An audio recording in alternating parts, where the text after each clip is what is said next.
a recursos tecnológicos, difícilmente usted va a un juzgado y va a encontrar que posee internet. Un ejemplo, la falta de recursos tecnológicos es algo que está privando a la población de una mejor administración de justicia. ¿Por qué hablo del internet? Podría decirse, ¿para qué quieren el internet? Pues usted como colaborador jurídico, usted como secretario judicial, usted como juez, puede perfectamente ingresar a las diversas resoluciones o jurisprudencia de tribunales internacionales y poder basarse en jurisprudencia para sus resoluciones. Un ejemplo.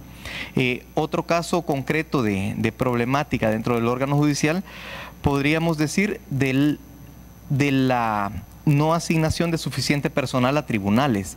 Y lo voy a decir como un caso concreto. Su servidor participó como miembro de la FEDAES, como candidato a la FEDAES, gracias a Dios y a todos los colegas que confiaron en su servidor, pues obtuvimos el segundo lugar con más de 2,000 votos. Recorrí el país, todos los tribunales, y en cada uno de ellos se encontraba una problemática distinta. Le pongo un ejemplo. Cuando fui a los tribunales de acá especializados, en un tribunal llegaron, me abrazaron y me dijeron, mire cómo estamos acá. Y usted podía llegar y observar la cantidad de procesos.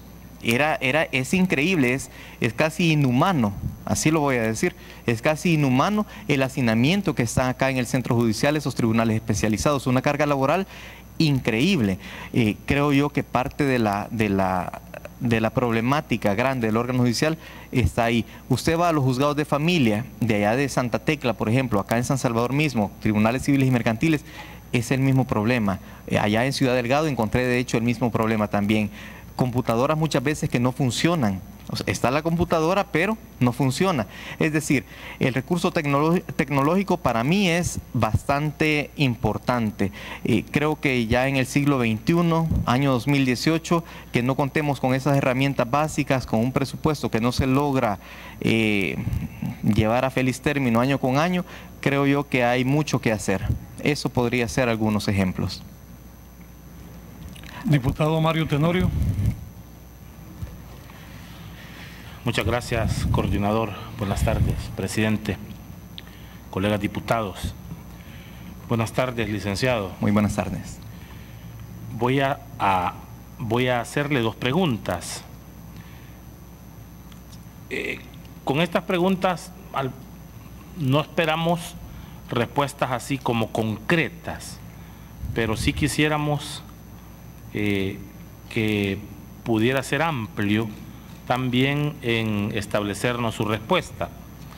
La primera pregunta que quiero desarrollarle, licenciado, es ¿qué opinión tiene usted al respecto entre aquellos casos que comúnmente vemos en algunos juzgadores cuando son abordados por los medios de comunicación y aparentemente adelantan criterio sobre el caso que están conociendo? Entonces, ¿cómo ve usted esta circunstancia en cuanto a que un juez adelante criterio, como lo conocemos comúnmente los abogados, o que divulgue su postura o su posición respecto al tema específico? Quisiera que me contestara inicialmente eso, por favor, licenciado. ¿Cómo no? Bueno, si bien es cierto, la población tiene un derecho a la publicidad, ¿verdad? Tiene derecho a conocer, tiene derecho a saber, pero también el juzgador tiene un deber, y el deber es de ser objetivo e imparcial. Un juez no puede, previo a la revisión de pruebas, previo a la realización de audiencia, previo a dictar el fallo, estar emitiendo opiniones en ese sentido, mucho menos de referirse a un caso concreto con una respuesta concreta. ¿A qué me refiero? Bueno, los señores de los medios de comunicación por lo general son bastante incisivos, ¿verdad? Y quieren sacar la respuesta al juzgador, más cuando es asiduo a programas de televisión, asiduo a entrevistas, pero creo que el juez debe... ¿Usted para superar esa situación? Por supuesto, bueno, pero ese es el problema inicial. En cuanto a la solución, pues para mí debiese ser una práctica prohibida, y el juez que ha sido nombrado para X tribunal tiene que ir a suplir ahí, pero hay muchas veces que se niegan jueces suplentes para ir a cubrir a ese tribunal. Eso es algo, una realidad.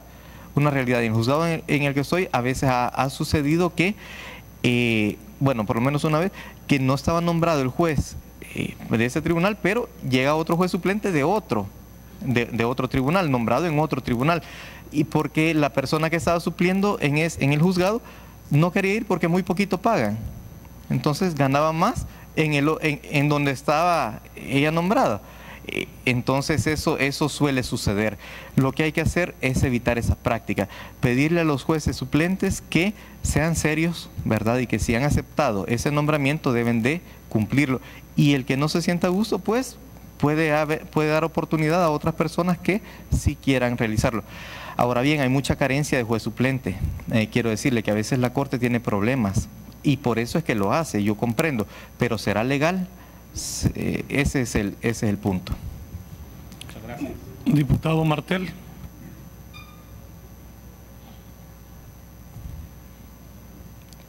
Gracias.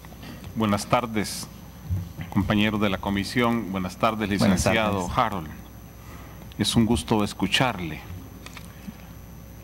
Todo juez prácticamente recibe presiones de diverso tipo. Esto en general pasa con todos los funcionarios que ejercen algún tipo de, no solo de jurisdicción, sino que tienen actividades importantes. Están constantemente recibiendo presiones, tanto de grupos políticos como también de grupos económicos, que van desde un juez de paz en un pueblo que por un lado el alcalde busca favores, por otro lado el rico del pueblo busca también favores con el juez, hasta los niveles ya de Corte Suprema de Justicia, en que ahí ya no es el riquito del pueblo, sino que son los grandes grupos de poder económico los que en un determinado momento pueden tener interés en ejercer presión, sean estos grupos nacionales o transnacionales. Mi pregunta va en el sentido de si cree usted que hemos alcanzado en el país la suficiente fortaleza institucional como para que un funcionario se sienta protegido y pueda resistir ese tipo de presiones. ¿O tenemos todavía una institucionalidad débil que pone en verdaderos aprietos a los funcionarios? Y en este caso, ¿qué deberíamos hacer para fortalecer nuestra institucionalidad? Gracias. ¿Cómo no, diputado Martel? Independencia judicial. El tema independencia judicial tiene dos aristas, la independencia interna e independencia externa. Independencia interna, que un juez superior no se aboque a causas pendientes o fenecidas. Es decir, que un juez, digamos, un magistrado de cámara no presione a un juez de paz o a un juez de primera instancia, por llamarlo así, llámese de familia, de sentencia, etcétera, para que resuelva de una u otra forma, conforme a sus intereses, o un mismo magistrado de la Corte Suprema de Justicia, precisamente para que no resuelva o resuelva de una u otra forma. Eso pudiese darse perfectamente. Primero explico y después voy a dar mi punto de vista. Independencia interna, independencia externa. Recordemos que, digamos, Fiscalía General de la República puede ser una fuerza externa. Cualquier grupo de poder económico, de igual forma, cualquier grupo de poder fáctico, llámese también presión de medios de comunicación, puede ejercer de forma negativa una presión indebida ante un juzgador para que resuelva de tal o cual forma conforme a la presión pública. Entonces, son todas esas situaciones a las que puede enfrentarse un juez, ¿sí? Un juez que se precie como tal debe tener claro que debe de actuar de forma objetiva e imparcial, con aplomo y apego total al derecho y a la Constitución, a los tratados internacionales.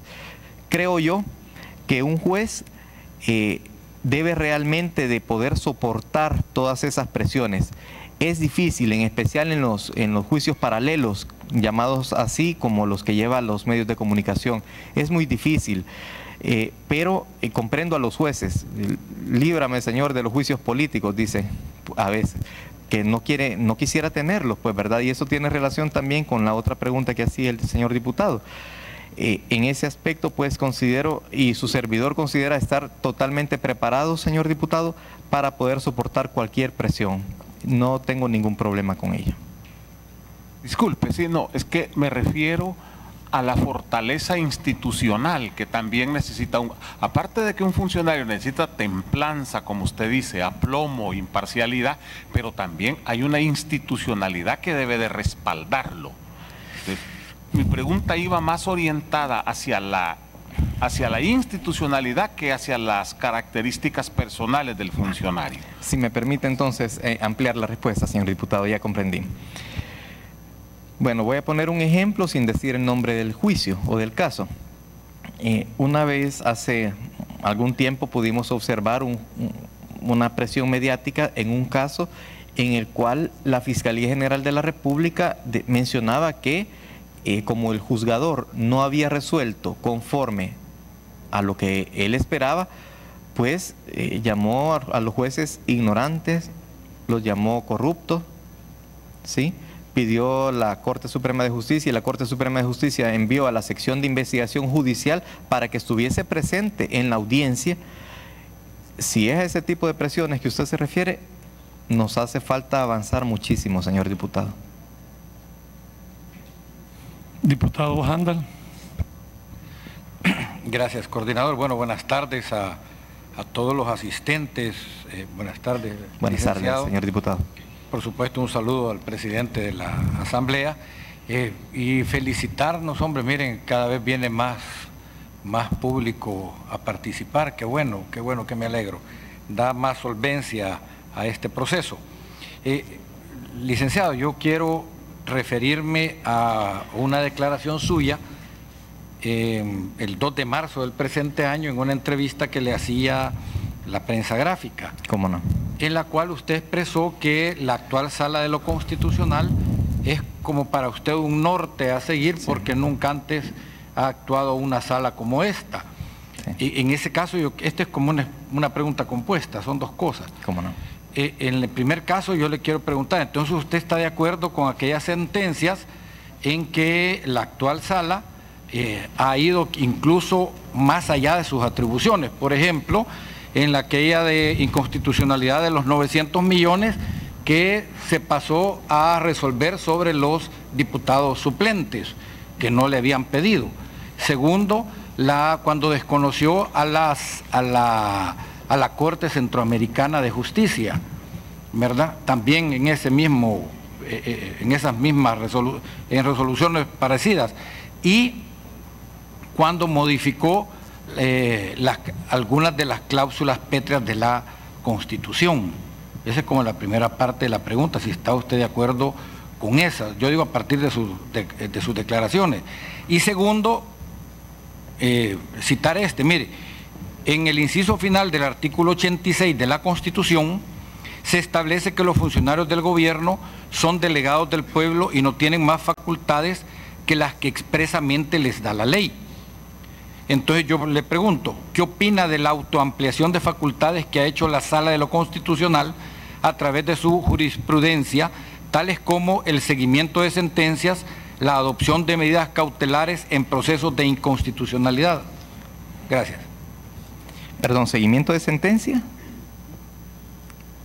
Y la adopción de medidas cautelares en procesos de inconstitucionalidad. Wow. Bueno, son 1, 2, 3, 4. Perdón, son 6. Perdón, no es para que comente cada una de las sentencias, no hay problema. No, yo entiendo. Sino la posición suya, si está o no de acuerdo con esa forma de actuar. Y no. Segundo, es ya así específicamente, con las atribuciones que se ha tomado en el caso de los seguimientos y en el caso de declarar, ¿cómo se llama?, medidas cautelares en procesos de inconstitucionalidad. ¿Cómo no, señor diputado? Voy a empezar por lo último. El principio constitucional de cumplir y hacer cumplir lo resuelto. Ese es un fundamento básico constitucional para dar seguimiento a lo que son las sentencias de la sala. ¿De qué sirve que un juez dicte una sentencia si al final no se va a cumplir? Si al final la autoridad va a hacer caso omiso a lo que es el cumplimiento de esta. En ese sentido le puedo decir que estoy de acuerdo con la Sala de lo Constitucional en esos aspectos. Número uno, respecto a lo que mencioné en la entrevista, yo no dije en cuáles estaba de acuerdo.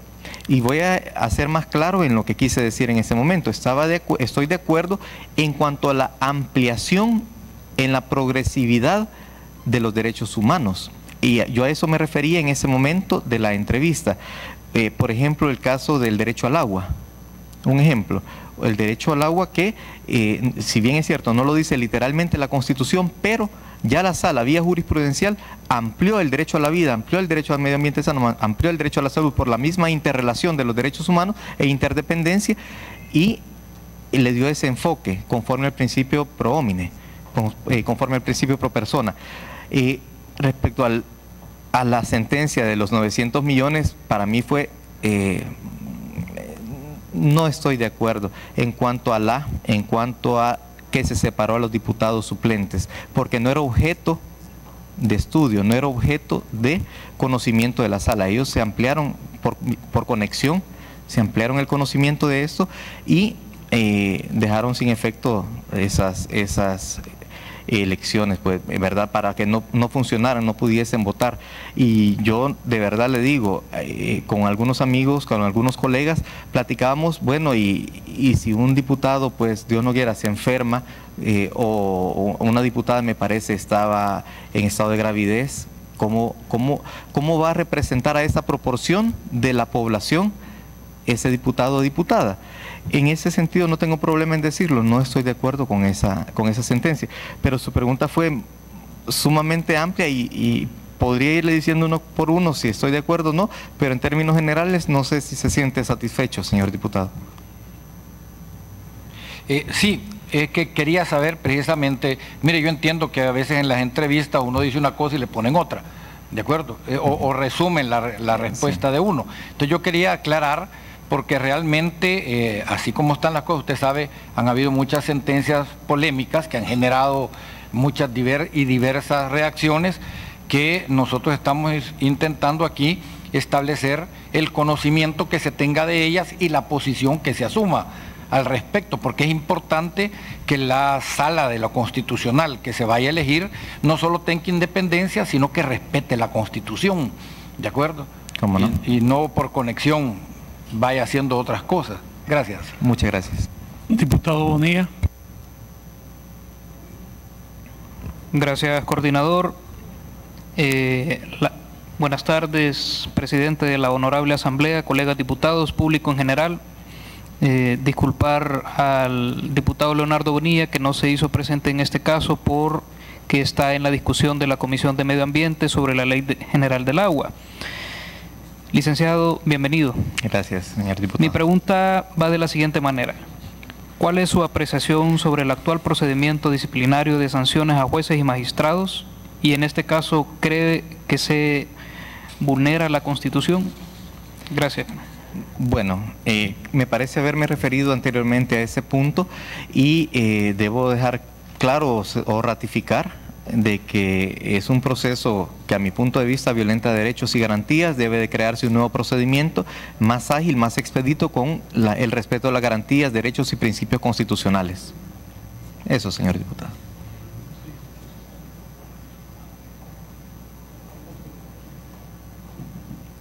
Gracias, licenciado. Mi pregunta la hará el presidente de la Asamblea, doctor Norman Quijano.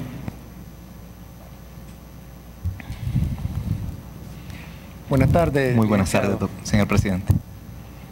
¿Cuáles son los criterios de la Sala de lo Constitucional que habilitan el cambio de jurisprudencia y qué opina sobre cada uno de ellos? Bueno, es difícil poder cambiar lo que es un precedente, señor diputado. Para ello, primero está la seguridad jurídica, que debe ser considerado, por sobre todo, difícil, ¿cómo decirle? Las sentencias que ha emitido la actual Sala de lo Constitucional, debo decir y ser muy franco también con el señor diputado, que muy difícilmente se cambiarían, por lo menos su servidor, ¿verdad? En ese aspecto, la seguridad jurídica, hay un principio llamado stare decisis, que significa estarse a lo resuelto. Es decir, tendría que existir un cambio de sala, un cambio de personas, ¿verdad? Un cambio de criterio de las personas, obviamente, que estén dentro de esa sala, que el cambio también de las, ¿cómo decirle? El cambio de estado, el cambio de la situación que pudiese encontrarse en aquel momento con el momento actual. Otra situación, en cuanto a derechos fundamentales, y hablaba del derecho al agua. El derecho al agua es un derecho reconocido vía jurisprudencialmente, y conforme al principio de progresividad, un criterio de una nueva sala, por mucho criterio que tenga, no podría venir y retirarlo. Es decir, es un derecho que ya está garantizado por nuestra jurisprudencia, por nuestra sala de lo constitucional. En ese aspecto no podría venir una sala y cambiarlo. Eso a grosso modo, señor diputado. Bueno, hemos terminado la ronda de las preguntas por los miembros de la subcomisión. Vamos a comenzar con las preguntas de nuestros asistentes. Licenciado Harold, el ISD pregunta: a su criterio, ¿existe antimonía en el artículo 232, ordinal 2 de la Constitución y el 264 de la misma? Pues en el primero se le exime de responsabilidad a un médico amparándose en el secreto profesional, mientras en el segundo se le exige denunciar el cometimiento de un posible delito.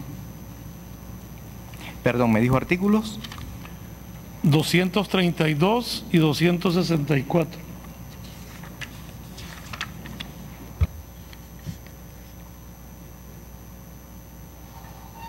De la Constitución. Le pregunto porque el 232 dice: ni el órgano legislativo ni el ejecutivo podrán dispensar del pago de las cantidades reparadas a los funcionarios y empleados. ¿Y en el ordinal 2? No tiene ningún ordinal, señor diputado. Y el 264 dice... Bueno, entonces al amigo del ISD voy a pasar a otra. Gracias.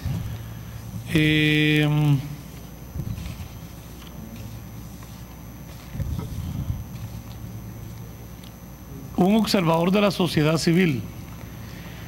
Su experiencia se basa como juez de paz, sin haber desempeñado una judicatura. A pesar de ello, cree que es idóneo para llegar a la Corte Suprema de Justicia, porque no ha optado a una judicatura, le pregunta un observador. Bueno, fíjese, señor diputado y señores de la sociedad civil, que en el órgano judicial muy difícilmente se puede ascender conforme a capacidad. Es una realidad que tenemos un ente llamado Consejo Nacional de la Judicatura, tenemos también la Corte Suprema de Justicia, en donde ustedes lo que necesitan son votos. De hecho, ya he participado para ir en terna. En una oportunidad, por ejemplo, para Juzgado de Paz de Zacacoyo, obtuve las mejores notas, fui el mejor evaluado, etcétera, pero al llegar a la Corte Suprema de Justicia, de todos los votos posibles, solo obtuve un voto. Y no obstante tener un mucho mejor currículum. Pero bueno, ese es un ejemplo, esa es la realidad. Dentro de mi formación académica mencionaba que poseo la maestría en Derechos Humanos y Educación para la Paz. Y al final de cuentas, ¿qué es la Constitución? Es la ley del más débil. En este caso, el derecho constitucional con los derechos humanos están intrínsecamente relacionados como para poder aplicarlos perfectamente conforme al principio pro persona, que ese va a ser el criterio interpretativo que asumiría en cuanto a derechos humanos: prevalencia de normas, prevalencia de interpretación. Pero a grosso modo eso es lo que puedo responder. Es bastante difícil. En el órgano judicial cuesta un poco ascender por mérito, y eso lo pueden decir muchos colaboradores jurídicos, secretarios judiciales alrededor del país. Siguiendo en el tema de derechos humanos, la IDUCA pregunta cuál es su opinión jurídica sobre el alcance y los efectos del principio de progresividad de los derechos humanos. Cómo no. Bueno, los derechos humanos Recordemos que son todos aquellos derechos intrínsecos a todos por el solo hecho de ser humanos, que prevalece lo que es nuestra dignidad como persona. Estos son universales, estos son, tienen que ser progresivos. ¿Y qué significa la progresividad? Significa que una vez alcanzado o logrado o incorporado o positivado el derecho a nuestro ordenamiento jurídico, jamás puede retroceder ni ser desconocido por el Estado. Porque mencionaba también, por ejemplo, el derecho a un medio ambiente, el derecho al agua, son ya derechos reconocidos e incorporados a nuestro ordenamiento jurídico. Lejos de poder retroceder, se llama principio de no regresión, o sea, no retroceder, lejos de poder retroceder, estos deben de ser ampliados. Y desde el momento en que son reconocidos, positivados en nuestra Constitución, el Estado tiene el deber de garantizarlos, satisfacerlos y protegerlos. ¿Sí? Entonces, en ese sentido, así se aplica el principio de progresividad. Y para finalizar, Noel Ramírez de la Sociedad Civil le pregunta cuáles son sus propuestas para disminuir la mora judicial. Bueno, a muchos no les gusta el tema de creación de nuevos tribunales por cuestión de austeridad. Yo no tengo ningún problema en decirlo. La delincuencia es galopante en este país. La delincuencia necesita un tratamiento mayor por parte del órgano judicial. Los juzgados están colapsando. Las personas, bueno, yo tengo un amigo que tuvo que renunciar a un juzgado especializado porque entraba a trabajar a las 6 de la mañana y a las 11 de la noche iba para su casa. Es decir, juzgados desbordados, tribunales desbordados. Debe de ampliarse lo que es la cantidad de tribunales. Y hay una situación que muchas veces la Corte lo que hace es poner tribunales pluripersonales, es decir, dos juzgadores en un mismo tribunal, pero la cantidad de empleados es la misma. Al final de cuentas, eso no resuelve el problema, a mi humilde punto de vista. Bueno, muchísimas gracias. Solo déjeme hacer un par de declaraciones por unas preguntas que llegaron a esta mesa. El licenciado, al inicio de su presentación, habló de sus maestrías, de sus especializaciones, y fue amplio en todo lo que es sus estudios y especializaciones. Y sobre las solvencias en cuanto a procuraduría, probidad y todo lo demás, esos son requisitos que tuvieron que haberse cumplido antes de poder estar en este estrado. Así que muchísimas gracias, licenciado. Muy agradecido.